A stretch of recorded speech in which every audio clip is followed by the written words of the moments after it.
Good morning students. আচ্ছা, last ক্লাছত আমাৰ হৈছিল কি লেন্স ন।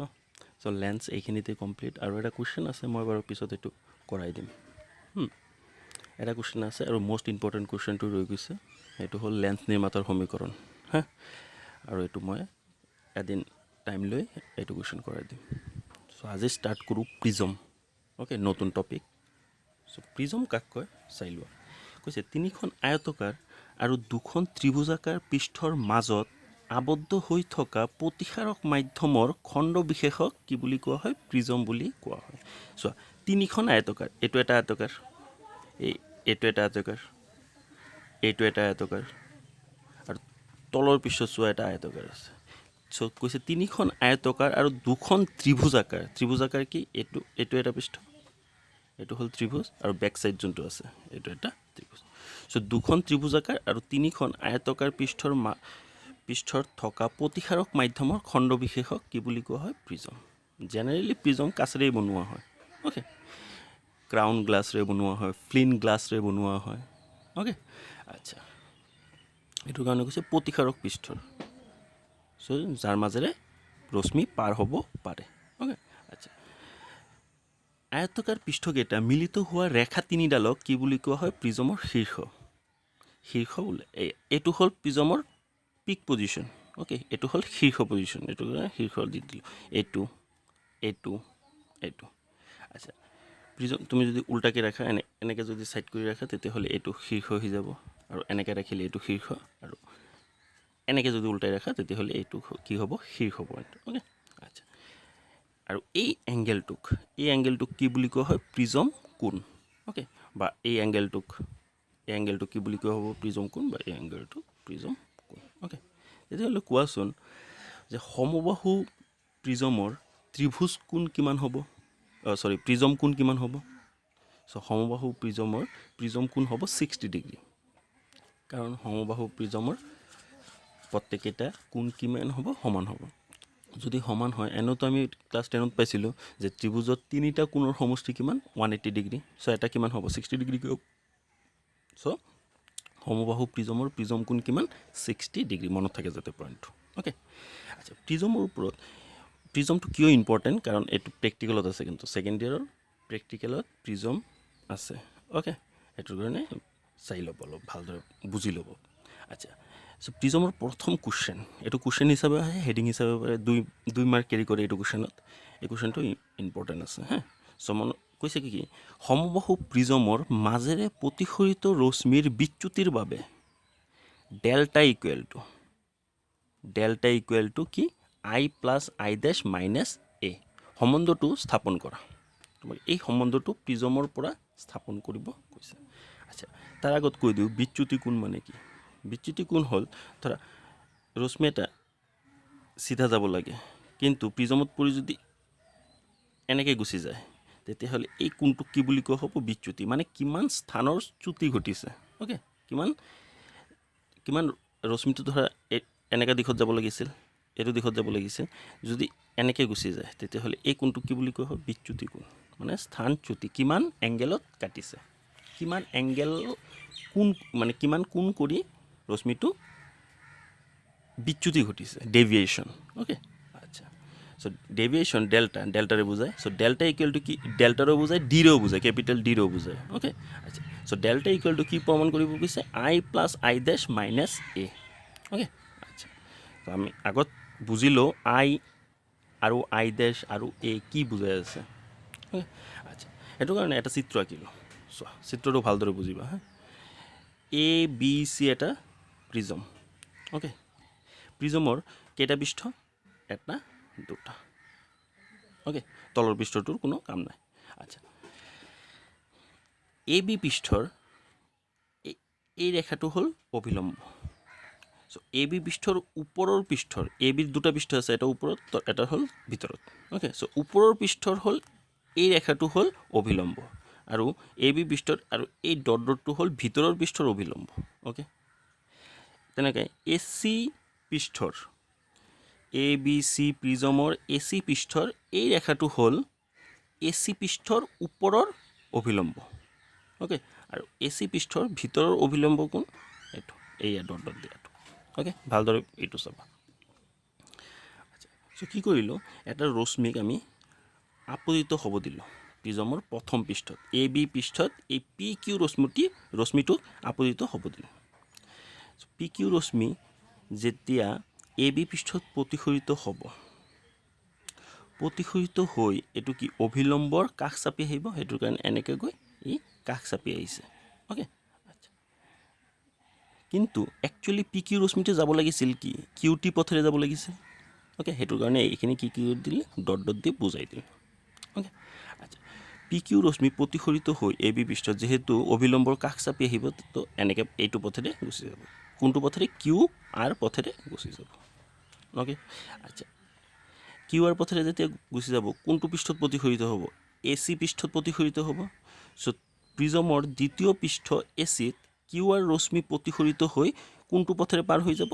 আৰ এছ পথেৰে পাৰ হৈ যাব চ' আৰ এছ ৰশ্মি যোনটো পথেৰে পাৰ হৈ গৈছে এইটো অভিলম্বৰ লগত যোনটো কোণ কৰে সেইটোক কোৱা হয় আই ডেছৰে বুজোৱা হয় অ'কে আই ডেছ এইটো হ'ল নিৰ্গম কোণ আৰু এইটো হ'ল আপাতন কোণ চ' আই কিহেৰে বুজাইছোঁ আপাতন কোণ আৰু আই ডেছ কিহেৰে বুজাইছোঁ নিৰ্গম কোণ প্ৰথম পৃষ্ঠৰ বাবে চ' প্ৰথম এ বি পৃষ্ঠৰ বাবে আই হ'ল আপাতন কোণ কাৰণ এইটো আপতিত ৰশ্মি এইটো অবিলম্বৰ লগত যোনটো কোণ কৰিব এইটো কি হ'ব আপাতন কোণ চ' এ বি পৃষ্ঠৰ এইটো হৈ যাব কি প্ৰতিসৰণ কোণ আৰ কি হৈ যাব প্ৰতিসৰণ কোণ ঠিক আছে ছেকেণ্ড পৃষ্ঠৰ কাৰণে দ্বিতীয় পৃষ্ঠৰ কাৰণে এ চি পৃষ্ঠৰ কাৰণে এই আৰ ডেছ কি হৈ যাব আপাতন কোণ চোৱা ছেকেণ্ড পৃষ্ঠৰ কাৰণে কিউ আৰ কি আপতিত ৰশ্মি এইখিনি বাদ দিয়ে এতিয়া এইখিনি বুজা কিউ আৰ কি আপতিত ৰশ্মি অভিলম্বৰ লগত যোনটো কোণ কৰে সেইটো কিহেৰে বুজোৱা হয় সেইটো কি কোৱা হয় আপাতন কোণ চ' ইয়াক আপাতন ছেকেণ্ড পৃষ্ঠৰ কাৰণে আৰ ডেছ কি আপাতন কোণ আৰু ছেকেণ্ড পৃষ্ঠ মানে এ চি পৃষ্ঠৰ কাৰণে আই ডেছ হ'ল কি নিৰ্গম কোণ অ'কে চ' এই কথাখিনি লিখি দিলোঁ চোৱা কেনেকৈ লিখিছোঁ এ বি চি কোনো প্ৰিজমৰ মুখ্যচ্ছেদ মানে এ বি চি ফ্ৰণ্ট ছাইডটো কোনো প্ৰিজমৰ অ'কে চ' এ বি পৃষ্ঠত পি কিউ আপতিত ৰশ্মি এই পি কিউ কি আপতিত ৰশ্মি অ'কে আচ্ছা দাঁড়ি কিউ বিন্দুত প্ৰতিফলিত হৈ এই ৰশ্মি কিউ আৰ পথেৰে গৈ আৰ বিন্দুত আৰ এছ পথেৰে কি হয় নিৰ্গত হয় ঠিক আছে লিখা ধৰা হ'ল আই আৰু আৰ প্ৰথম পৃষ্ঠত ক্ৰমে আপাতন আৰু প্ৰতিসৰণ কোণ আগতেই কৈ দিছোঁ যে প্ৰথম পৃষ্ঠৰ কাৰণে আই কি আপাতন কোণ আৰ কি প্ৰতিসৰণ কোণ অ'কে দাঁড়ি আৰ ডেছ আৰু আই ডেছ দ্বিতীয় পৃষ্ঠত ক্ৰমে আপাতন আৰু নিৰ্গম কোণ মই অলপ আগতে কৈ দিছোঁ যে দ্বিতীয় পৃষ্ঠৰ কাৰণে আৰ ডেছ কি হৈ যাব আপাতন কোণ হৈ যাব আৰু আই ডেছ কি হৈ যাব নিৰ্গম কোণ হৈ যাব অ'কে নতুন এটা নাম পালা নিৰ্গম কোণ অ'কে আচ্ছা প্ৰতিসৰণৰ ফলত ৰশ্মি পি কিউ পূৰ্বৰ পথ কিউ টিৰ পৰা ডি এছ লৈ বিচ্যুতি হৈছে চোৱা এইখিনি কথাটো কি কৈছে কিউ টিৰ পৰা একচুৱেলি যাব লাগিছিল কি কিউ টি পথেৰে যাব লাগিছিল কিন্তু কিউ টিৰ পথেৰে নগৈ কোনটো পথেৰে গৈছে ডি এছ পথেৰে মানে আৰ এছ পথেৰে গৈছে চ' এই এংগেলটোক কি বুলি কোৱা হয় বিচ্যুতি কোণ অলপ আগত কৈ দিছোঁ ন মই চ' বিচ্যুতি কোণ কিমান স্থানচ্যুতি হৈছে এইখিনি ডেল্টা অ'কে চ' এইটো কিহেৰে বুজালোঁ বিচ্যুতি কোণ কিহেৰে বুজালোঁ ডেল্টাৰে বুজালোঁ অ'কে আচ্ছা ফলত T D R angle T D R চোৱা এংগেল টি ডি আৰ কি ইকুৱেল টু ডেল্টা আৰু সেইটোৰ নাম কি দিলোঁ বিচ্যুতি কোণ আৰু আৰ এন এম কি ইকুৱেল টু এ প্ৰিজম কোণ সদায় মনত ৰাখিবা প্ৰিজম কোণ এৰে বুজোৱা হয় অ'কে এতিয়া কথা হ'ল যে ছাৰ অলপ আগত আপুনি কৈছে এইটো প্ৰিজম কোণ এতিয়া আকৌ আপুনি কৈ আছে এইটো একচুৱেলি কথা কি এইটোৰ যদি তুমি এংগেল জোখা আৰু এই এংগেলটো যদি জোখা তেতিয়াহ'লে তুমি কি পাবা দুয়োটাৰ ইকুৱেল পাবা চ' এইটোৰো বুজোৱা হয় আৰু আমাৰ এই প্ৰমাণটো কৰাৰ কাৰণে আমি কিহেৰে বুজালোঁ এই এংগেলটোক আমি কিহেৰে বুজালোঁ প্ৰিজম কোণ বুলি ক'লোঁ চ' কাৰণ এইটোৰ যদি 60 ডিগ্ৰী হয় এইটোও কি হ'ব 60 ডিগ্ৰীয়েই হ'ব যদি তোমাৰ ডায়েগ্ৰাম একুৰেট হয় অ'কে সেইটো কাৰণে কি আৰ এন এম কি এ প্ৰিজম কোণ অ'কে আচ্ছা চ' চিত্ৰৰ পৰা চোৱা আমি delta equal to x plus x dash লিখিব পাৰোঁ। কিয় লিখিব পাৰোঁ? কাৰণ ত্ৰিভুজৰ অন্তৰ্কোণ দুটাৰ সমষ্টি বহিৰ্তম কোণৰ সমান। এইটো যদি এটা ত্ৰিভুজ হয় তেতিয়াহ'লে এইটো কি বহিৰ্তম কোণ। তো বহিৰ্তম কোণটো অন্তৰ্কোণ দুটাৰ সমষ্টিৰ সমান। অন্তৰ্কোণ দুটা কি এক্স আৰু এক্স ডেছ। অ'কে, চ' এক্স আৰু এক্স ডেছ প্লাছ কৰিলে আমি কি পাম ডেল্টা। চ' ইয়াত আমি কি লিখি দিলোঁ delta equal to x plus x dash. Okay, so' equal to তলত ইকুৱেল টু এক্স মানে কি চ' আমি এক্স আচ্ছা আমি i equal to x plus r লিখিব পাৰোঁ চিত্ৰৰ পৰা। I equal to x plus r. কিয়? কাৰণ এইটো এটা ৰেখা আৰু এইটো এটা ৰেখা যদি ছেট কৰে, দুটা ৰেখাই যদি এনেকৈ ছেট কৰে তেতিয়াহ'লে এই কোণটো আৰু এই কোণটো কি হয় ইকুৱেল হয়। তো এই কোণটো এইটো ছাইডৰ কোণ কি আছে এক্স আৰু আৰ। তো x plus r equal to i লিখিব পাৰোঁ। সেইটো কাৰণে আমি কি লিখি দিছোঁ i equal to x plus r. Same এইটো ছাইডত আমি কি লিখিব পাৰোঁ x dash plus R dash equal to i dash লিখিব পাৰোঁ। চোৱা এইটোতো এটা ৰেখা, এইটো এটা ৰেখা কি কৰিছে ছেট কৰিছে। চ' এই কোণটো আৰু এই কোণটো কি হ'ব ইকুৱেল হ'ব। চ' আই ডেছ ইকুৱেল টু আমি কি লিখিব পাৰোঁ x dash plus R dash. এইটোৰ কাৰণে আমি ছাইডত কি লিখি দিলোঁ i equal to x plus r আৰু আই ডেছ ইকুৱেল টু কি x dash plus R dash. চোৱা ইয়াৰ পৰা এইটো ইকুৱেশ্যনৰ পৰা আমি এক্স ইকুৱেল টু লিখিব পাৰোঁ আই, আৰটো যদি এইটো ছাইডত যায়গৈ আই মাইনাছ আৰ। তেনেকৈ এক্স ডেছ ইকুৱেল টু আমি কি লিখিব পাৰোঁ আই ডেছ মাইনাছ আৰ ডেছ লিখিব পাৰোঁ। চ' এই এক্স ডেছ আৰু এক্সৰ ভেলুটো আমি ইয়াত পুট কৰি দিওঁ। এক্সৰ ভেলু কি আই মাইনাছ আৰ আৰু এক্স ডেছৰ ভেলু কি I dash minus R dash. Okay, যদি পুট কৰি দিওঁ তেতিয়াহ'লে চোৱাচোন আই অ'কে প্লাছ আচ্ছা আই ইয়াত লিখি দিলোঁ প্লাছ আই ডেছ ইয়াত লিখি দিলোঁ।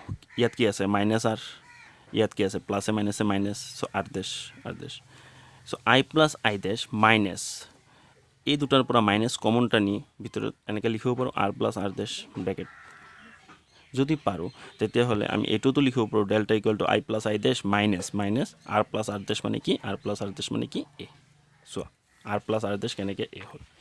চোৱা এইটো যদি এটা ত্ৰিভুজ হয় তেতিয়াহ'লে এইটো বহিৰ্তম কোণ আৰু এই দুটা কি অন্তৰ্কোণ। চ' আমি জানো কি বহিৰ্তম কোণ ইকুৱেল টু অন্তৰ্কোণ দুটাৰ সমষ্টি।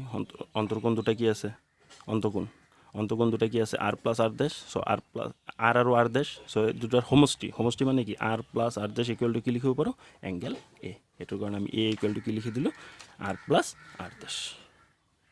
অ'কে, চ' এই আৰ প্লাছ আৰ ডেছৰ সলনি আমি কি লিখি দিলোঁ ইয়াত দুটা সূত্ৰ আমি পালোঁ। এটা হ'ল delta equal to i plus i dash minus A আৰু এটা কি পালোঁ r plus R dash equal to A. আমি অংকত আমি এইটো ফৰ্মুলা ইউজ কৰিব পাৰোঁ এ ইকুৱেল টু কি R plus R dash. Okay, যেতিয়া তোমাক প্ৰিজম কোণ ওলাব দিব তেতিয়া তুমি এ ইকুৱেল টু কি লিখিব পাৰা আৰ প্লাছ আৰ ডেছ। এই ফৰ্মুলাটো ইউজ কৰিও ওলাব পাৰা। অ'কে, এই কথাটো আমি কি লিখি দিলোঁ অৰ্থাৎ কুৱেশ্যনটো এনেকৈ মানে বাক্যত আহিব পাৰে। অ'কে, এনেকৈ নিদি এনেকৈ কুৱেশ্যনটো দিব পাৰে যে সমবাহু প্ৰিজমৰ মাজেৰে প্ৰতিফলিত ৰশ্মিৰ বিচ্যুতি মানে কি ডেল্টা, বিচ্যুতি আপাতন কোণ মানে কি আই, নিৰ্গম কোণ মানে কি আই ডেছ আৰু প্ৰিজমৰ কোণ মানে কি এৰ ওপৰত নিৰ্ভৰ কৰে কোন বিচ্যুতিটো। চ' এনেকৈও আহিব পাৰে কুৱেশ্যন। অ'কে, চ' এইটো চল্ভ হৈ গ'ল। অ'কে, যদি ভাষাত আহে তেতিয়াহ'লে এনেকৈ কৰিবা আৰু যদি ডাইৰেক্ট সম্বন্ধ স্থাপন কৰিব দিয়ে চ' 2 মাৰ্ক আৰু 3 মাৰ্ক কেৰি কৰে। অ'কে, চ' এই কুৱেশ্যনটো ইম্পৰ্টেণ্ট আছে। নেক্সট চোৱা নিম্নতম বিচ্যুতি। এই টপিকটো ইম্পৰ্টেণ্ট। এই টপিকটো কিয় ইম্পৰ্টেণ্ট এই টপিকটো তুমি যদি নাজানা তেতিয়াহ'লে প্ৰেক্টিকেল তুমি কৰিব নোৱাৰা প্ৰিজমৰ প্ৰেক্টিকেল। অ'কে, চ' নিম্নতম বিচ্যুতি কি এইটো আগত জানিলোঁ। নিম্নতম বিচ্যুতি মানে মিনিমাম ডেভিয়েশ্যন। অ'কে, নিম্নতম মানে প্ৰিজমৰ মাজেৰে যদি কোনো ৰশ্মি প্ৰতিফলিত হয় তেতিয়াহ'লে কিমান নিম্নতম কমপক্ষে কিমান বিচ্যুতি ঘটাব পাৰে। চ' এইটো উলিওৱাৰ কাৰণে এইটো আকৌ কাক কয় এইটো আগত জানিলোঁ। চ' চোৱা প্ৰিজমত আপাতন কোণৰ মান বঢ়োৱাৰ লগে বিচ্যুতি কোণৰ মান কমি গৈ এটা বিন্দুত কি হয় নিম্নতম হয়। তুমি যেতিয়া প্ৰিজমৰ প্ৰেক্টিকেল কৰিবা তেতিয়া কি কৰিবা আপাতন কোণৰ মান ছাপ'জ প্ৰথমত 35 লৈছা, তাৰপিছত 45 ডিগ্ৰী লৈছে আপাতন কোণ, তাৰপিছত 50 ডিগ্ৰী লৈছে, তাৰপিছত 55, তাৰপিছত 60, তাৰপিছত 65, এনেকৈ যদি আপাতন কোণৰ মান বঢ়াই গৈ থাকা তেতিয়াহ'লে কি পাবা যে তুমি চাবা যে বিচ্যুতি কোণৰ মান কমি আহি গৈ আছে। ছাপ'জ আপাতন কোণৰ মান 35 ডিগ্ৰী লৈছা, বিচ্যুতি কোণৰ মান কিমান পাইছা 55 ডিগ্ৰী, ছাপ'জ ধৰি আছোঁ। তাৰপিছত তুমি আপাতন কোণ বহাই দিছা 45 ডিগ্ৰী, কিন্তু বিচ্যুতি কোণ কি হৈ যাব কমি থাকিব। 35ত 55 পাইছা, তো 45ত কি পাবা 55ৰ পৰা কম পাবা। চোৱা চিত্ৰত চোৱা, আপাতন কোণৰ মান যেতিয়া বহাই গৈছোঁ এইপিনে কিন্তু বাঢ়ি গৈছে আৰু এইপিনে বাঢ়ি গৈছে বিচ্যুতি। তো বিচ্যুতিৰ মান আপাতন কোণ যেতিয়া ধৰা ছাপ'জ ধৰি লৈছে ইয়াত 35 ডিগ্ৰী, তো বিচ্যুতি কোণৰ মান কিমান পাইছা ধৰা 55 ডিগ্ৰী। তাৰপিছত কি কৰিছা আপাতন কোণৰ মান বহাই দিছা, তো বিচ্যুতি কি কমি গৈছে না নাই? চ' এনেকৈ কমি গৈ তাৰপিছত চোৱা, আৰু তাৰপিছত পুনৰ বাঢ়ি যায়, মানে ই কমি গৈ এটা পইণ্টত আহি আকৌ ই বাঢ়িবলৈ ষ্টাৰ্ট কৰে। তো সেই পইণ্টটোক কি বুলি কোৱা হয় নিম্নতম বিচ্যুতি। অ'কে, চোৱা প্ৰিজমত আপাতন কোণৰ মান বঢ়োৱাৰ লগে লগে বিচ্যুতি কোণৰ মান কমি গৈ এটা বিন্দুত নিম্নতম হয়, আৰু তাৰপিছত এইটো পইণ্টৰ পিছত আকৌ কি হৈছে বাঢ়ি যোৱা আৰম্ভ কৰিছে। অ'কে, তো তাৰপিছত পুনৰ বাঢ়ি যায়। চ' বিচ্যুতি কোণৰ এই নিম্নতম মানটোকে কি বুলি কোৱা হয় নিম্নতম বিচ্যুতি। অ'কে, চ' নিম্নতম বিচ্যুতি কিহেৰে বুজায় ডেল্টা এমৰ দ্বাৰা বুজায়, মিনিমাম ডেভিয়েশ্যন। চ' ডেল্টা এম যদি কোনো কুৱেশ্যনত পোৱা তেতিয়াহ'লে মনত ৰাখিব লাগিব যে নিম্নতম বিচ্যুতিৰ কথা বুজাই আছে। অ'কে, চ' ডেল্টা এমৰো বুজায় বা ডি এমৰ দ্বাৰা বুজোৱা হয় ইয়াক। অ'কে, এই চিত্ৰটো আঁকি ল'বা ধুনীয়াকৈ। চোৱা এতিয়া চব বস্তুৰে দুটা আমি চৰ্ত পাইছিলোঁ। তো নিম্নতম বিচ্যুতিৰ চৰ্ত কি? যদি নিম্নতম বিচ্যুতি কেতিয়াও পোৱা কোনো কুৱেশ্যনত, তেতিয়াহ'লে মনত ৰাখিব লাগিব নিম্নতম বিচ্যুতিৰ ক্ষেত্ৰত আই ইকুৱেল টু কি হ'ব লাগিব আই ডেছ হ'ব লাগিব। নিম্নতম বিচ্যুতি যদি পোৱা তেতিয়াহ'লে মনত ৰাখিবা আই ইকুৱেল টু কি হ'ব লাগিব আই ডেছ, মানে এই পইণ্টটো এই এংগেলটো আৰু এই এংগেলটো কি হ'ব লাগিব এনি হাও ইকুৱেল হ'লেহে নিম্নতম বিচ্যুতি আমি পাম। অ'কে, তেনেকৈ আৰু এটা চৰ্ত কি আৰ ইকুৱেল টু কি হ'ব লাগিব আৰ ডেছ, আৰু এই এংগেলটো এই আৰ এংগেলটো আৰু এই এংগেলটো কি হ'ব লাগিব ইকুৱেল হ'ব লাগিব, তেতিয়া আমি কি পাম নিম্নতম বিচ্যুতি পাম। চ' আমি নিম্নতম বিচ্যুতিৰ কাৰণে দুটা চৰ্ত আমি বুজি পালোঁ, সেইটো হ'ল আই ইকুৱেল টু আই ডেছ হ'ব লাগিব মাষ্ট বি, আৰু আৰ ইকুৱেল টু কি হ'ব লাগিব আৰ ডেছ হ'ব লাগিব। অ'কে, আচ্ছা, এতিয়া হ'ল এটা কুৱেশ্যন। এই কুৱেশ্যনটো মই হেডিং হিচাপে লিখাই দিছোঁ, কিন্তু এই কুৱেশ্যনটোৰ পৰাই তুমি যিমান প্ৰেক্টিকেল কৰিবা প্ৰিজমৰ এই সম্বন্ধটোৰ পৰাই কৰিবা। তো সেই সম্বন্ধটো কেনেকৈ ওলাম আমি, কুৱেশ্যনটো কৈছে যে নিম্নতম বিচ্যুতি, মই হেডিং দি দিছোঁ, তোমালোক হেডিং দিও লিখিব পাৰা কুৱেশ্যন হিচাপেও লিখিব পাৰা। অ'কে, চ' নিম্নতম বিচ্যুতি আৰু প্ৰতিসৰণাংকৰ সম্বন্ধ, মানে নিম্নতম বিচ্যুতি কিহেৰে বুজায় ডেল্টা এম, আৰু প্ৰতিসৰণাংক কিহেৰে বুজায় মিউ বা এনৰে বুজায়। চ' মিউ আৰু ডেল্টা এমৰ মাজৰ সম্বন্ধ ওলাম এতিয়া আমি। অ'কে, চ' নিম্নতম বিচ্যুতি কৈছে, কিন্তু বিচ্যুতি ল'লে নহ'ব, নিম্নতম বিচ্যুতি ডেল্টা এম। অ'কে, আৰু মিউৰ মাজত সম্বন্ধ। চ' সম্বন্ধ উলিওৱাৰ কাৰণে আমি কি জানো যে প্ৰিজমৰ মাজেৰে প্ৰতিফলিত ৰশ্মিৰ বিচ্যুতি কোণ কিমান delta equal to i plus i dash minus A. অলপ আগত ইকুৱেশ্যনটো পাইছোঁ আমি। Okay, delta equal to i plus i dash minus A. Okay, 1 number equation. আচ্ছা, এই ইকুৱেশ্যনটোক আমি এনেকৈ লিখিব পাৰোঁ delta equal to i plus i dash minus A, মানে কি অলপ আগত পাইছোঁ r plus R dash. So' এৰ সলনি আমি আৰ প্লাছ আৰ ডেছো লিখিব পাৰোঁ। এইটো লাইন নিলিখিলেও হয়, ডাইৰেক্ট এইটো লিখি 1 নম্বৰ দি দিম। অ'কে, আচ্ছা, ছাইডত মই লিখি দিছোঁ যে এ ইকুৱেল টু কি আৰ প্লাছ আৰ ডেছ, সেইটো কাৰণে ইয়াত কি বহাই দিছোঁ এৰ সলনি আৰ প্লাছ আৰ ডেছ বহাই দিছোঁ। অ'কে, আচ্ছা, নিম্নতম বিচ্যুতিৰ ক্ষেত্ৰত যিহেতু কুৱেশ্যনত উল্লেখ কৰিছে, ডাইৰেক্ট কৈ দিছে যে নিম্নতম বিচ্যুতিৰ কাৰণে ওলাবা। অ'কে, চ' সেইটোৰ কাৰণে আমি নিম্নতম বিচ্যুতিৰ ক্ষেত্ৰত দুটা অপশ্যন পাইছিলোঁ অলপ আগত। চ' নিম্নতম বিচ্যুতি যদি হয় তেতিয়াহ'লে আই ইকুৱেল টু আই ডেছ হ'ব লাগিব, আৰু আৰ ইকুৱেল টু কি হ'ব লাগিব আৰ ডেছ হ'ব লাগিব। চ' নিম্নতম বিচ্যুতিৰ ক্ষেত্ৰত আই ইকুৱেল টু কি হ'ব আই ডেছ। অ'কে, আৰু আৰ ইকুৱেল টু কি হ'ব লাগিব আৰ ডেছ। ঠিক আছে, কিন্তু আমি কি জানো r plus R dash equal to A. চোৱা, আমি যদি আৰ প্লাছ আৰ ডেছ, আমি অলপ আগত কৈছোঁ নিম্নতম বিচ্যুতিৰ কাৰণে আৰ মানে কি R dash, R equal to কি আৰ ডেছ, বা R dash equal to R, কথাটো একেই। অ'কে, চ' এই ইকুৱেশ্যনটোত যদি আমি আৰ ডেছৰ সলনি আৰ বহাই দিওঁ তেতিয়াহ'লে আমি লিখিব পাৰোঁ r plus r equal to A, কাৰণ আমি কি জানো r equal to r dash. So' r ডেছৰ সলনি আমি আৰ ইউজ কৰিব পাৰোঁ, বা আৰৰ সলনি তুমি আৰ ডেছ ইউজ কৰিব পাৰা, কথাটো এটাই। চ' আৰ ডেছৰ সলনি আমি কি ইউজ কৰি দিলোঁ আৰ। ওকে চ' আৰ যোগ কৰিলে কি হয় 2 R equal to A so' R equal two what a/2 okay কিয় আৰৰ ভেলু ওলালোঁ তোমালোকে কুৱেশ্যন মনতো ভাবিব পাৰা যে ছাৰে কিয় আৰৰ ভেলু ওলালে কি কাৰণ কি কৈছে নিম্নতম বিচ্যুতি আৰু প্ৰতিসৰণাংকৰ মাজৰ ৰিলেশ্যন প্ৰতিসৰণাংকৰ সূত্ৰ কি আছিল স্নেলৰ সূত্ৰ মতে mu equal to sine i by sine r anyhow আমাৰ আৰৰ ভেলু লাগিব আৰু আয়ৰ ভেলু লাগিব আৰৰ ভেলুটো ওলাই দিলোঁ এতিয়া আয়ৰ ভেলু ওলাব চ' ইয়াত আমি কি লিখিছোঁ i equal to i dash okay আচ্ছা 1 নঙৰ পৰা তোমালোকে ইয়াত লিখি ল'ব পাৰা 1 নঙৰ পৰা বা ছাইডত লিখি দিব 1 নঙৰ পৰা 1 নঙত কি কৈছে delta equal to i plus i dash minus A কিন্তু আমাকতো কোৱা নাই বিচ্যুতি আমাকতো কৈছে নিম্নতম বিচ্যুতি চ' নিম্নতম বিচ্যুতিৰ কাৰণে আমি ডেল্টাৰ সলনি আমি কি ইউজ কৰিব লাগিব ডেল্টা এম চ' সেইটো কাৰণে 1 নং ইকুৱেশ্যনত আমি ডেল্টা এম ইউজ কৰি দিলোঁ 1 নং ইকুৱেশ্যনত কি আছিল আই প্লাছ আই ডেছ অ'কে যেহেতু ডেল্টা এম ইউজ কৰিছোঁ মানে কি নিম্নতম বিচ্যুতি বুজাই আছে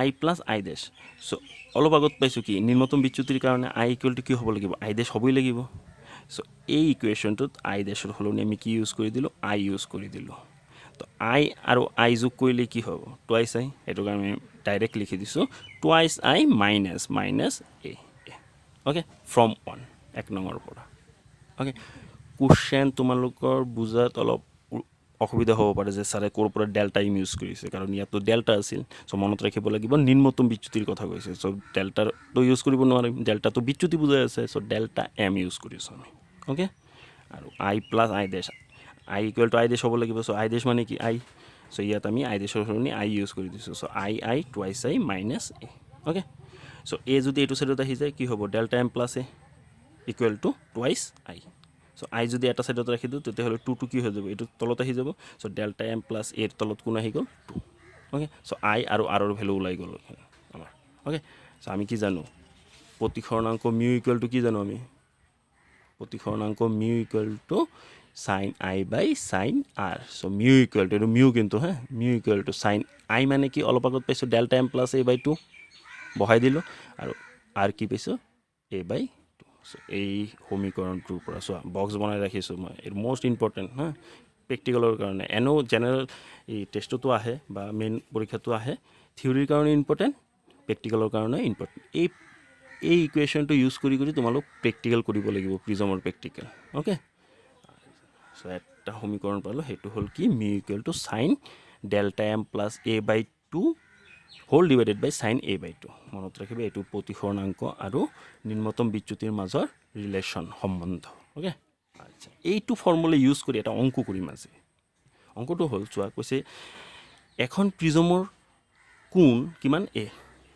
আৰু ইয়াৰ নিম্নতম বিচ্যুতি কোণৰ মান কিমান কোণৰ মান হা এইটো কোণৰ মান হ'ব কোণৰ মান কিমান 180 ডিগ্ৰী মাইনাছ টুৱাইছে অ'কে চ' ডেট প্ৰিজমৰ প্ৰতিসৰণাংক মিউ ইকুৱেল টু কিমান 1/10 এ বাই 2 এইটো শ্ব' কৰিব লাগে কেনেকৈ কৰিম চ' গিভেন কুৱেশ্যনত দিয়া আছে কি ডেল্টা এমৰ ভেলু কিমান কৈছে নিম্নতম বিচ্যুতিৰ মান কিমান 180 ডিগ্ৰী মাইনাছ টুৱাইছে চ' ডেল্টা এমৰ ভেলু কিমান 180 ডিগ্ৰী মাইনাছ টুৱাইছে অ'কে আমি জানো উই ন' ডেট আমি জানো আমিতো এটা ফৰ্মুলা জানো যে মিউ ইকুৱেল টু কি sign delta m plus A by 2 whole divided by sine A by 2 আৰু এটা কথা কৈ দিছে যে প্ৰিজম কোণ কিমান এ তো এনেও জানো আমি প্ৰিজম কোণ কিহেৰে বুজায় এৰে বুজায় চ' প্ৰিজম কোণ এ দিয়া দিছে চ' এই সূত্ৰটোত আমি কাৰ ভেলু বহাই দিম ডেল্টা এমৰ ভেলু বহাই দিম অ'কে আচ্ছা চ' চাইন ডেল্টা এমৰ ভেলু কিমান 180 degree minus টুৱাইছে plus A divided by 2 whole divided by sine A by 2 চ' এ কিন্তু চেঞ্জ কৰা নাই কাৰণ প্ৰিজম কোণ এ মানে কি প্ৰিজম কোণ আছিল ন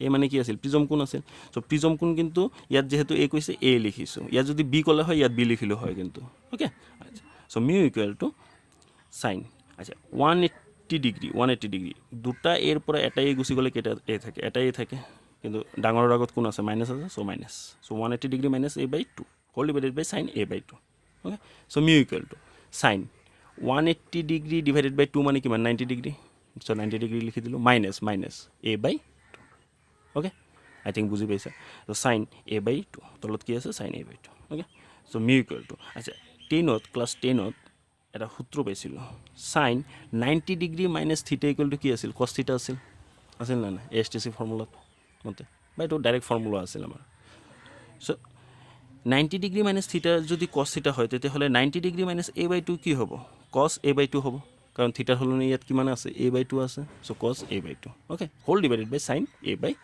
চ' আমি কি পালোঁ mu equal to cos a/2 whole divided by sin a/2 okay আমি ক্লাছ 10ত আৰু এটা ফৰ্মুলা পাইছিলোঁ যে